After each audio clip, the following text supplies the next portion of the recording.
good morning, good afternoon, good evening, or whatever time it is where you are. This is Pamela Fagan Hutchins, and this is Wine, Women, and Writing. This is the videocast or podcast, whichever you've tuned in for, where I talk with other writers about their complex, authentic characters, because that's the coolest part of a book to me, is the characterization. And even more so, I love to talk to women authors about their female characters. So that's what you're getting today in a moment. But first, if you'd like to do me a favor, you can go out to the website and see my upcoming shows so that you can read the author's books and be even more engaged when the podcast airs. You can also, if you so desire, get the RSS feed delivered straight to your device, free of charge, automatic. It's pretty cool. Or even support the podcast. You can go out and take a look at what some of the options are. And if you're really, really, really, really nice, you can check out my books too. Wouldn't hurt my feelings at all. Not required, though, to enjoy the show and to enjoy the guest today, who is Gay Yellen. Gay, welcome. Hi, Pamela. Hello. It's Gay's first time on Wine, Women, and Writing. And I think I asked you to be on the show a long time ago, but she turned me down because she didn't have a new release yet. She's got a book in the works, you guys, and we're going to get to that. But first, tell everybody, I think we should start with the story of how did Gay and Pamela become friends, because guess what? We're really friends in real life as well. A lot of authors are. You go to these conferences, you meet people, but you and I have been friends above and beyond that. So this is a memory test. Well, I think that's what's so cool about being an author. I was telling someone the other day that as soon as I committed, I was a magazine editor, which is a whole, even though it's writing, it's a whole different kind of thing. Yeah. But once I committed to books and met other authors, you really meet your peeps. Yes. You really fall into a community where there are such giving, sharing people. Not everybody. Not everybody. But this is a shining example of someone who is. Well, thank you. And I'm not sure if that's true or not, but I like my friends, and I have a lot of writer friends, a growing number. So Gay and I, back in the day, were writers in Houston, where I do not live anymore, but Gay does. And I don't even know how we first got to know each other, but it was through the Houston Writers Guild. Yes, it was. In some capacity. And so for a couple of years, at least a year, it felt maybe longer than it was, I ran critique groups at my house a couple of nights a week, and Gay was in a group that came once a week. And this is my funny story.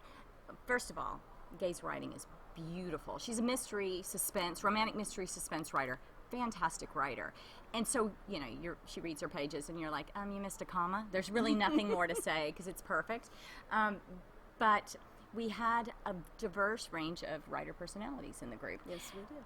Very diverse. And so my husband, who is an engineer and has no room to speak, would say, "Hey, Pamela, your weird friends are here." And I was like, "What are you talking about?" And he goes, "Those writer people, they're all lined up outside. Your weird friends are here." I'm like, that is just mean. And so they would come in and I would say, "Hey, here's my weird friends. That's what Eric called you." They all love him anyway. I don't get it. But he loves you guys so much. Well, we love him, and we're really not that scary. You're not scary No, at all. no. We just kill people for a living. Yes. But only in our minds. Only in our minds. Yes. So we say. And so it was a really fun time to get to know people's writing before that writing was known by everybody else. I mean, we have a very good group of writers that have gone on to do great things, including Gay. So tell us about your first book. We're going to start there, The Body Business. The Body Business. I had just come off helping someone write a thriller that did very, very well. It was a new and notable on the New York Times, and went through 5 printings in paperback, 5 in hardback, translations in different languages. And because I had always been a writer in other media, I thought, well, I'm going to try to write my own. And so I started and actually finished the first draft of The Body Business, which is a romantic suspense novel, kind of fun. It is fun. And then my husband started a business that he needed me in for about 15 years. So I put it in a drawer. And then when we sold that business, I pulled it back out, and I thought, well, if this is garbage, I'm going to put it in the trash and start over, but I am going to write a book. So I pulled it out, and it wasn't garbage. But it wasn't. It needed updating, because when I had written it, the hero of the book is in terrible danger, and the only thing she can think to do is call the police, but she can't find a payphone. 15 years later, cell phones. So there was a lot of updating. Either that or it was going to be historical. That's right. I should have waited another 15 years. And it would have been perfect. But anyway, so I cleaned it up, and I actually took it to a Houston Writers Guild convention where there were some agents. Right. And that's how I found the publisher for the body business. It's kind of a fairy tale story. First of all, to have a pre-writing project, blah, blah, blah, pre-writing project. Good. Be so successful, and then to get a publisher on her first manuscript that she ever wrote. And she's had this kind of really awesome, interesting life leading up to this. And I don't want to say everything you've touched turns to gold, but you've had a lot of success at a lot of different things. And I think it's interesting. So I'm going to force you on air to tell us a little bit about your background. Okay. Well, I've always been a writer. My first professional writing career was actually as a magazine editor, but prior to that, I was also an actress, and ended up, after college, moving to LA, doing that Hollywood thing for a few years. The pictures of her are so cute, you cannot stand it. I was so adorable and sexy. She was. Oh my God, she's so beautiful. It was. But to see her young is to see another side of her. And you guys, Google her and go to her Facebook page. You cannot imagine. She's so cute. Anyway, I did that thing, and ended up doing, in the larger comparison of things in the earnings of the Screen Actors Guild, I actually was in the top 10% of earners, even though I never made I mean? Up there, which was very frustrating for me. So I ended up... It's like tasting a little bit of success, but, smelling it, but not being able to taste it. It's like hanging here. You can't get to it. So I ended up actually on the other side of the camera. I went to work for the American Film Institute. I was the assistant to the director of production out there in LA, which was great fun. I really enjoyed being on the back side of the camera rather than the front. And then I moved into magazine editing, actually in Dallas. In Dallas, okay, which is where we are right now. That's right. We're together in Dallas. My old stomping grounds. And there was a speaker who came to town talking about terror. He was an expert on terrorism. Okay. And so I attended his speech, and we met each other, and that was that. And about 6 months later, he told me he had had an option from Universal Studios to write a book. He had met this producer at a cocktail party. The problem was he wasn't a writer. Oh. And I was one of the few writers he knew, so he asked me if I would help him write the book. And that's the thriller. It was called 5 Minutes to Midnight, and that's the one that did so well the first time around. That's fun. Was it a fun project? 'Cause it was great. Fun. It was great. It was great. He was, because he was not a writer, he would send basically the story to me. I would clean it up. His agent and his publisher had no idea I existed. So my name is not on the book except in the dedication. Aww. So he dedicated the book to me. You're a good friend.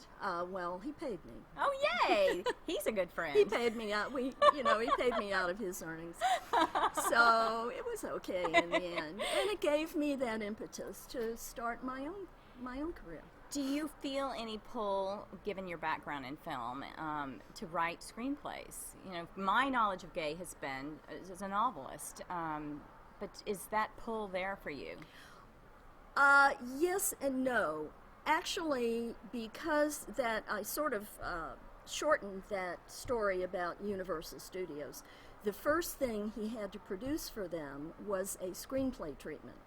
And since I had been at the American Film Institute, he assumed I knew how to write a screenplay treatment, which I'd never done before, but I knew what they looked like and how they went. So I helped him write a screenplay treatment, which Universal bought. And then he found a literary agent based on that treatment to do a book with one of the big 5 publishing companies. So. She's kind of sneakily done it all behind the scenes. Well, yeah, I just can't ever decide who I'm going to be when I grow up. So that's the problem. Well, then may you never grow up. Oh, you know, just keep not growing up and not knowing.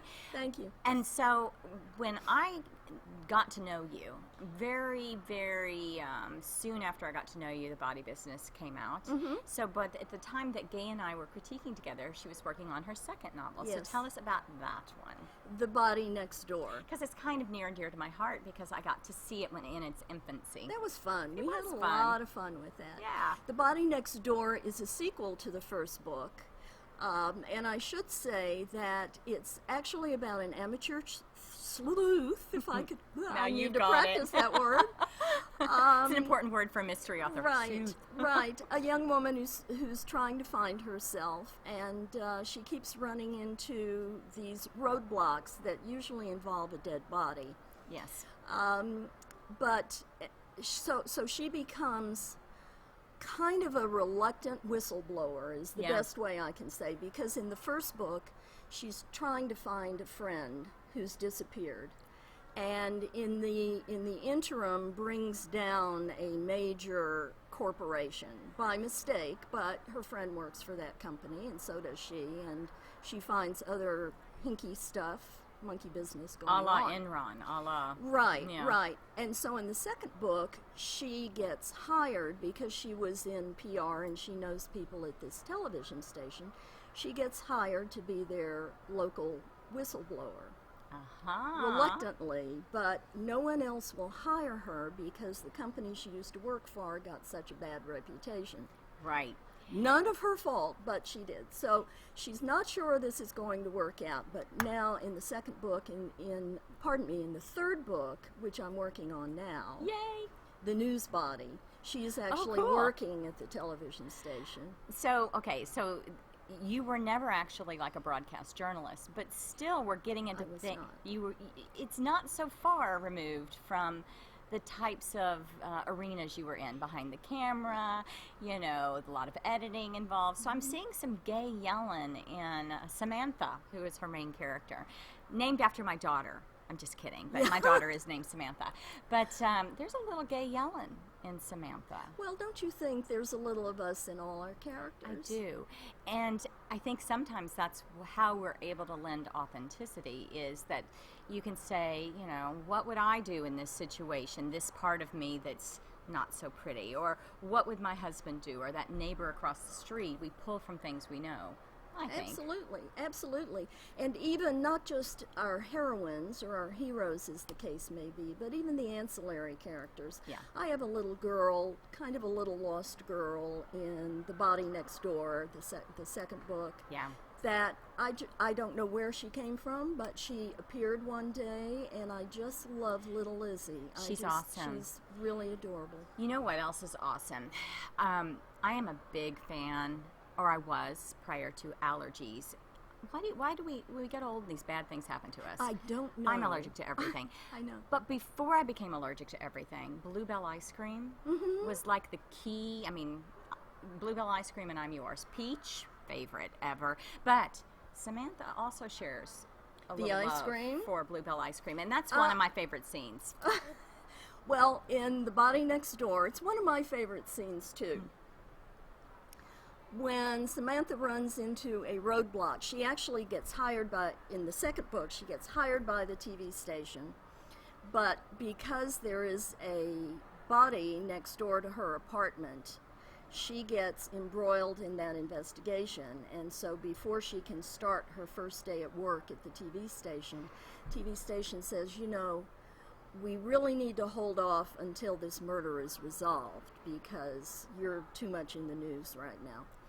So she has been she's been unemployed now because of the crash of her first company. She's been unemployed for months and she's running out of money. And so when she gets not really fired, because she hasn't really started at the TV station, she just does a meltdown. She goes to the grocery store. I can relate to this. She marches straight to the ice cream aisle, and she just piles pints of ice cream into her cart. And then on the way out, she's stopped, and there's displays of Oreos and of potato chips, and she just piles a lot of junk food into her cart. She goes home, she starts to eat the ice cream. And drink. And then, well, because she thinks that I forget what it was, I think the banana pudding ice cream would taste really good with some rum that's at the bar. I can see that. So she finishes a couple of pints, adding, there's vodka on one and rum. And it's really, even though she's in this terrible distress, the meltdown it's kind of funny. Okay, so I think I've said this in a previous podcast, but tragedy plus time equals humor, or somebody else's tragedy equals humor. Yes. Either one. To yourself, tragedy plus time equals humor, but to your character, just go ahead and humiliate them, stomp on them, give them the worst life has to offer. And those are sometimes our readers' favorite scenes. They think they're hilarious. Yes. Well, and they are hilarious as long as it's not happening to you. It's exactly. the old man slipping on a banana peel in the old-timey movies. Exactly. Yeah. But I could totally, in fact, I may do that tonight. Just slip on a banana peel? No, get a lot of Bluebell, self-sabotage, make myself really sick and drink a different alcohol with everyone. Wonderful. It sounds perfect. Great fun. We're at BoucherCon. I should have mentioned this earlier, and I have a blinding light across my face. Do you want to... Can we I think it's I'm special. You are special. It's special. The light from heaven shining on you. But we're at BoucherCon, which is a mystery convention, mystery thriller suspense, and it's pairing authors and industry people with people that read mysteries, and of course people that are in the mystery industry are people that read mysteries. So this is like this giant fandom, and it's just really crazy hard for introverted people. Now again, think about writers and readers, crazy introverts, and everyone here is just totally wrecked with nerves trying to figure out how to talk to each other. And I'm thinking a Bluebell and booze party. Perfect. That's what they should have. That's why isn't there a sign at the front door, and here's your pint of Bluebell and your bottle of rum? Maybe when my third book comes out, we'll do that. I do that for book clubs. Do you really? And yes, yes, it's just fun. I think that it would be inspired. Everybody would feel so much better. They do have a special cocktail for us here. We tried it last night. Yes, it was delicious. The Drop Dead Red. Yes, it was good. I have no idea what's in it, but it's all red with delicious blueberries in it. It was super. It's really good. So this conference, is this your first time? My first time at BoucherCon, yes. What do you think?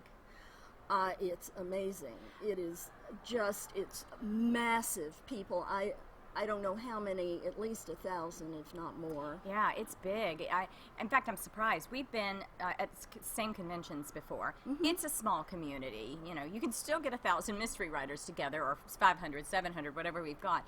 But it's a small community, and there's several different cons during the year. We've been to Killer Nashville at the same time, where Gay was a Silver Falchion suspense finalist. Yes. And it was for... Pamela... I won mystery. Won the silver. I won it. Okay, so here's what's cool. Besides winning doesn't suck at all, and being a finalist also doesn't suck. We're in the same critique group, and this is a mystery and thriller and suspense contest that's pitting everyone in the industry against each other. There's very few of them like this, where it's open to anybody that wants to throw their hat in the ring. And it was really awesome to say our little Houston critique group, out of let's say 10 finalists, we were just like, boom, baby. We showed up. We did. It was awesome. It was very awesome. And so, thank you. I've now got a guy. A light guy. What do you call the guy that does that with the light? The gaffer. We have a gaffer. The gaffer. We are big time. We're big time now. But with Killer Nashville, it was a little smaller than this, I think, but it was still lots of fun. This is also fans, True. And I really think that here the fans are outnumbering the authors. I do too. Whereas Killer Nashville, even though there were fans there, it's more of a writer's conference. It was like they could come in and buy books, but they weren't really attending the conference. Right. Here they can go to all of it. Absolutely. And if you've never done something like this before, it's cool. I mean, you have breakfast with James Patterson, and then you go to a rodeo party with Sandra Brown. Exactly. And it's pretty much worth your time. There are fans here from all over the country. Like, I literally was like, hey, where are you from? Thinking they'd say like Deep Ellum, you know, or Oak Cliff, or no, Delaware, you know, Tennessee, people from everywhere. Australia, that they fly in for this. It makes me feel like I should really have a better, you know, talk off to people, because I'm like, huh? I want to go hide in a corner, and here they're here to talk to. You just do fine talking. You're just okay. Do our thing. You're I just do better right. than okay. So anyway, you guys, this has been Gay Yellen and Gay Rocks, and I want you to go out right now and start with The Body Business, and then go to The Body Next Door, which was her Silver Falchion finalist. Yes, that's the big award. Yes, and won a couple more. It did. It won the Chanticleer. Chanticleer. Yeah, absolutely. So she's an award-winning Reader's author. favorite mystery. And she was a super sexy, hot actress in Hollywood. I was. You gotta take my word for it. She's so awesome. Whatever. So this has been a slightly irreverent ending to Wine, Women, and Writing today, but I'll do the official thing, which is it's a solely owned and copyrighted production of Authors on the Air Radio Network. Thank you to Pam Stack, our producer, who really is the best friend of writers that's out there working today, just constantly promoting and spreading the word about the books that she enjoys reading and putting writers and readers together. And I will be seeing you guys soon, but not until you go out and check my website, PamelaFaganHutchins.com, to see what I've got coming up next and get to reading on those books as well. Bye, you guys. Ooh, there's the sun. Gaffer.